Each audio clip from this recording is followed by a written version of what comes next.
The way I get into horse business, I came to the United States in 1972. I came in 72 and 75, you know. After that, well, I become a hot walker, a groom, assistant trainer, and now I'm a trainer. My earliest memories, I was a freshman in high school, going to Christopher Columbus High School in the north end of Boston. So I was 13 years of age, and my brother Greg, who's 6.5 years older than I am, started riding races at Suffolk Downs in East Boston. And when I got out of school at 3 o'clock in the afternoon, I'd jump on the train, go 3 stops, and watch them ride the last few races.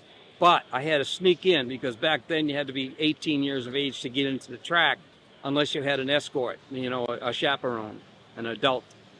So I'd climb the fence, sneak in and watch them ride the last 3-4 races and then head home and have dinner and do my homework. And fast forward to the summer of 1971, between my junior and senior year in high school, Greg got me a job walking horses for his mentor, Odie Clellan, and that gentleman eventually taught me how to ride. So, yeah, I got fond memories of my beginnings in horse racing. The workers at the backstretch are the most important person to the horse.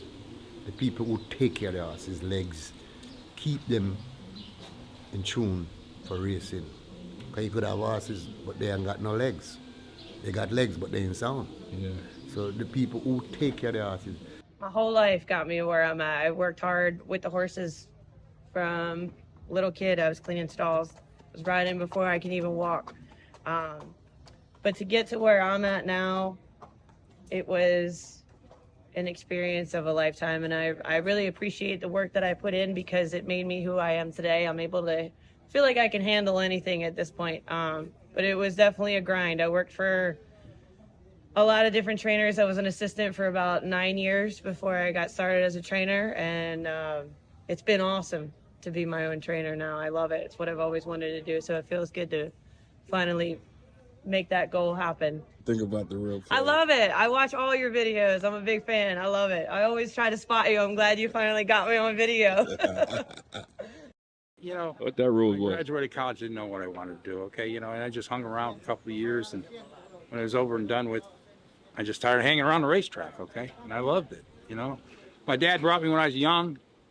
He'd go up to gamble, and I'd sit in the barn and just was in awe of it, and I just loved it, you know? And that was 40 years ago. Out of all your 3,000 races plus, right? Yeah. What's the best one for you? My best one for me was a horse named Comanche Brave. That was my first ride in New York at Belmont Park. I looked up, I was like 28-1. I was like, God, I ask you for many a prayers. I said, please let me win one race in New York. Right, Mommy? Yeah. They won by 18 lengths. And that was the biggest feeling, you know. I mean, just winning the first race I rode in New York, it was like, and then the rest of them were great, you know, and stakes and all that. But I never dreamed I would get up to stake races, you know. Just winning the one race in New York, that was just like, that was awesome. My whole dad's side of the family grew up there in the race track industry. Where you from? Louisiana.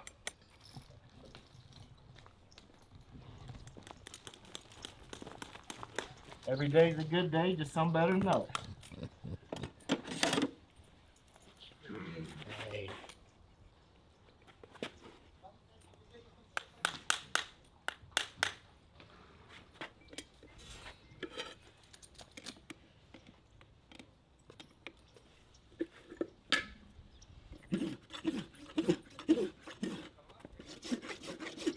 Laptop, four corners, these are guys You got nicknames, right? yeah. And I never knew their real name, to tell you the truth. Yeah. They were from Baltimore, Maryland. Yeah. And they used to come up and, with us.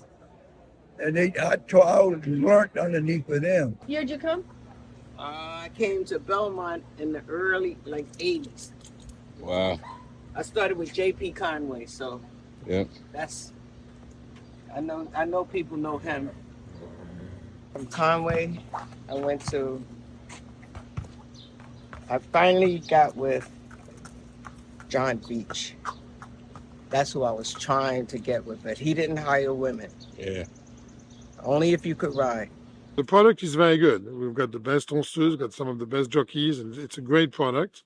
The more we can expose our product, the better. My first favorite animal was a horse, like knights in shining armor, race horses. So I loved the horse before I even knew much about horse racing. And then we had a horse named Little Mike when I was about 12 years old, and he was winning everything. He won the Breeders' Cup, Turf.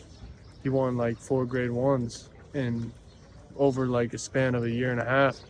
So when that happened, that was like the hook in the fish's mouth. Like, I'm hooked for life on this stuff.